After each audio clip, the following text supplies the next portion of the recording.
Ma'am, आज मैं आपके सामने एक एक्यूज्ड या आरोपी की हैसियत से नहीं खड़ा। I have been discharged on अभी पहला ही चल रहा है। नहीं, आपके हिसाब से पहला चल रहा है। मैम, मैंने 3 पॉइंट्स लिखवाए हैं। देखिए कोर्ट कोर्ट के तरीके से चलती है। वो आप नहीं समझ पाएँगे मगर मैं अपने तरीके से कोर्ट चलाती हूँ, मैं ऐसे ही चलाऊँगी। तो to that He may say why this bench should not hear it. That's all. Mister Mirza I am going to speak to. और जुडिशरी की बहुत इज्जत करता हूँ, जज साहिबा की इज्जत करता हूँ।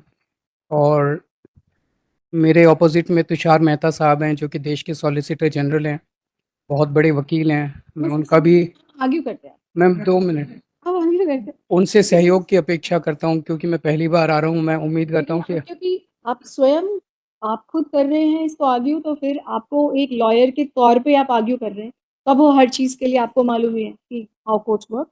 So I think the respect is mutual as far as I am concerned and you are concerned. We'll just concentrate on this case and we will argue the recusal application. Nothing personal. Yes, that's right.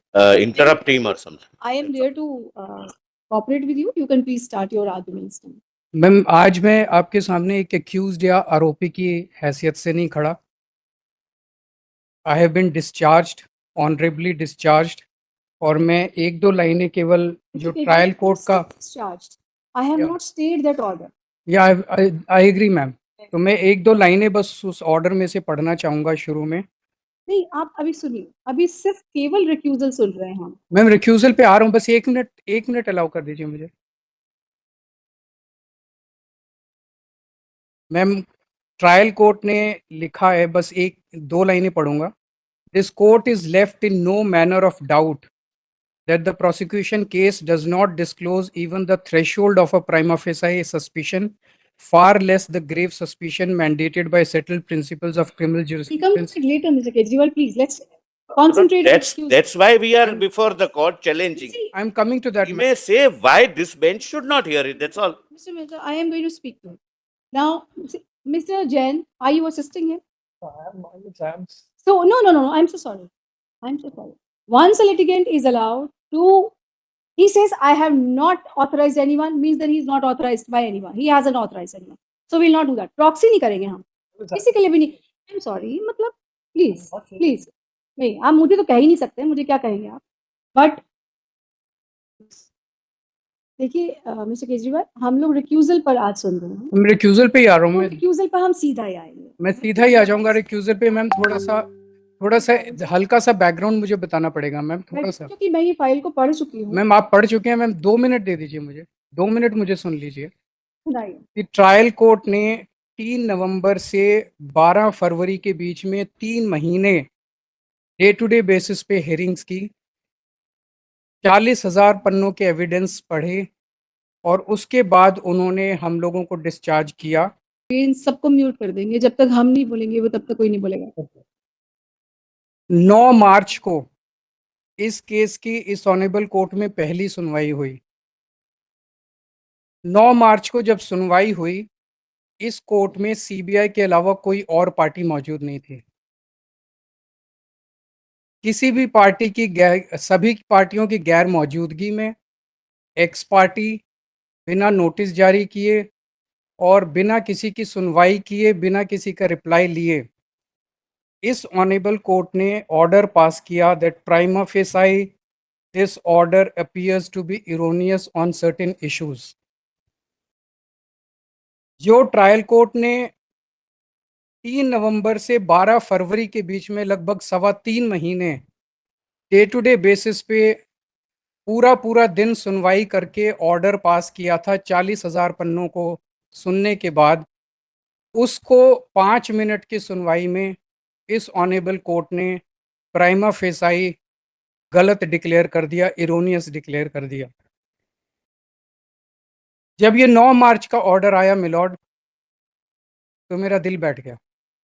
I was really shocked and I started having doubts whether serious apprehensions, whether the court is biased and whether I will get justice here. That is the time I wrote a letter on the administrative side to the Chief Justice of Delhi High Court on 11th March that the case may be transferred to some other bench.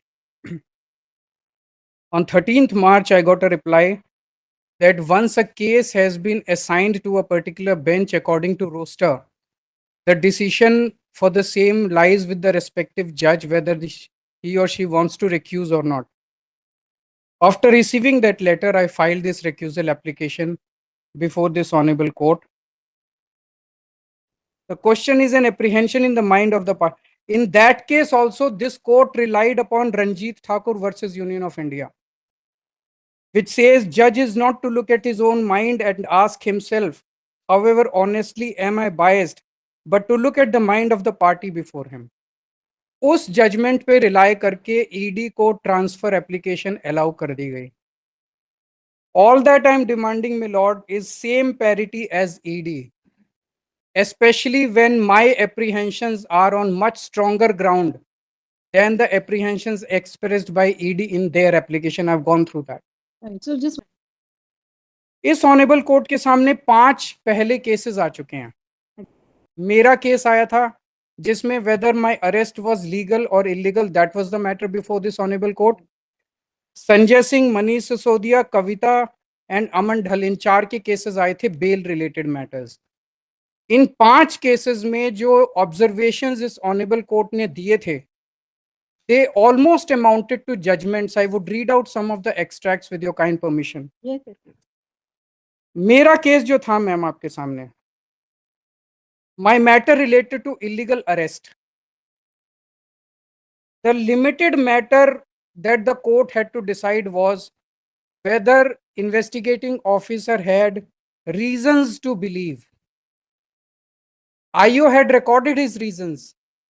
The court had to decide whether those reasons were sufficient or not. The court was not required to put their weight behind each of the reasons. The court was also not required to give a final verdict on each of those reasons. But it appears, मैं अभी कुछ extracts पढ़ूंगा, it appears the court gave a final judgment of many of those points. In just 2 hearings, 2 he hearing हुई थी, 2 hearing में final judgment कर दिया गया. There was no charge sheet before this honorable court, and a final judgment or final conclusion was not even sought by ED. इस पे भी एक final finding दे दी गई थी approver statements के ऊपर. I was almost declared guilty, ma'am. I was almost declared corrupt. ऐसा लगा जैसे केवल सजा सुनानी बाकी रह गई थी. Sorry? I don't want to comment on that. That's what you were thinking. In Kanaklata versus state में फिर से वो 2 लाइनें पढ़ना चाहूंगा. The honourable supreme court held that earlier strong observations may create a reasonable apprehension.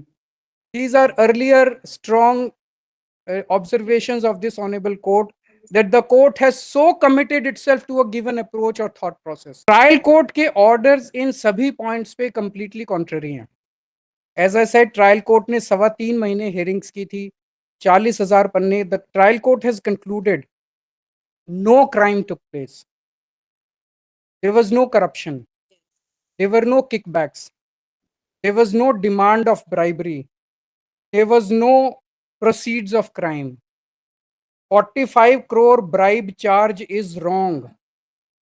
कोई गोवा में पैसा नहीं ले जाया गया. और रिकवरी के ऊपर मैम जो आपकी फाइंडिंग थी, दैट अगर पैसे रिकवरी नहीं भी हुई तो उससे कोई फर्क नहीं पड़ता, इस पे ट्रायल कोर्ट ने लिखा है पैरा 1016 एट पेज 543. आपका आर्ग्यूमेंट क्या है? आप ये कहना चाह रहे हो कि जो ट्रायल कोर्ट ने क्योंकि सच बोला है तो मेरी इसलिए जो मेरी नहीं मैम, आ रहा हूँ मैम. एक मिनट, ट्रायल कोर्ट ने मेरे बात सुना है, मैं सिर्फ केवल आपको इस बात पर सुन रही हूँ कि आपके माइंड में एप्रीहेंशन की. एप्रीहेंशन ये है मैम, बार बार ये नहीं कह सकते. मैं उस पॉइंट पे आ रहा हूँ. मैं अगर आपसे क्वेश्चन मैं पूछ रहा हूँ, मैं बता रहा हूँ मैम. मैं आपको क्वेश्चन करूंगी, आप उसकी वेट करेंगे, फिर आप मुझे आंसर करेंगे. मैं जवाब दे रहा हूँ मैम. मैं क्वेश्चन तो पूछने दो. ओके, क्वेश्चन तो पूछने दो. मैंने क्वेश्चन क्या पूछा? मैंने आपको सिर्फ बार बार मैं आपसे एक ही रिक्वेस्ट कर रही हूँ कि मैं केवल आज आपको रिक्यूजल पर सुन रही हूँ कि आपके माइंड में अभी तक आपने बिल्कुल सब कुछ जो भी आर्ग्यूमेंट किया वो बिल्कुल ठीक आर्ग्यूमेंट किया कि आपके माइंड में क्यों एप्रीहेंशन है. जिस वक्त मैंने वो वाले ऑर्डर्स करे उस वक्त इस कोर्ट का कोई फैसला तो था नहीं. वो तो फैसला उनका फैसला बाद में आया. उसको टेस्ट किया जाएगा जब मैं आपको आर्ग्यूमेंट में जो भी मैं सुनूंगी या कोई और कोर्ट सुनेगी, whosoever, depending on the outcome of this thing. तो आज हम केवल कॉन्सेंट्रेट जो आपके 10 पॉइंट्स हैं, हम उन 10 पॉइंट्स पे कॉन्सेंट्रेट करेंगे. उसमें से मैंने आपके तीन पॉइंट्स लिखवा नहीं मैम, अभी पहला ही चल रहा है नहीं, आपके हिसाब से पहला चल रहा है। मैम। मैंने 3 पॉइंट्स लिखवाए हैं। देखिए कोर्ट के तरीके से चलती है। वो आप नहीं समझ पाएँगे मगर मैं अपने तरीके से कोर्ट चलाती हूँ, मैं ऐसे ही चलाऊँगी। तो मैंने आपके 3 पॉइंट्स लिखे, आपके 3 एप्रीहेंशन्स अभी तक आए। 3 एप्रीहेंशन एक पॉइंट में भी हो सकते हैं कि आपने मुझे बोला कि आपने तो मुझे इसी में प्लीड आपने गिल्टी आपने मुझे बता दिया। और जब आपका माइंडसेट ही ऐसा चल रहा है, तो फिर मैं क्यों सोचूँ कि आप मुझे न्याय देंगी, आप दोबारा से वही लिखेंगी। That's what you want to say ना, तो वो लिखवा देना। ठीक है, वो मैंने नोट कर लिया। वो मैं इसलिए पढ़ रहा हूँ मैम ट्रायल कोर्ट का, बिकॉज इतना ज्यादा कॉन्ट्ररी है कि विल इट भी वो जो कनकलता वाले केस में है कि वो स्ट्रॉन्ग ऑब्जर्वेशंस कंट्रास्टेड विद अब देखिए आप खुद कर रहे हैं तो आपको ये पता नहीं है कि मैं उससे हायर कोर्ट हूँ। नहीं मैं जानता हूँ मैम। आप ये नहीं कह सकते ना, आप मुझे बार-बार ये मैं बस ये कह रहा हूँ कि will it be possible for this honourable court to revise with such. That is for you to argue. ये मेरी अप्रीहेंशन है मैम। मैं एप्रीहेंशन लिखवा दिया ना मैंने। मैं उसी पे अभी बस 2 पैराग्राफ्स अच्छा हाँ, ये लिखना भूल गया। सही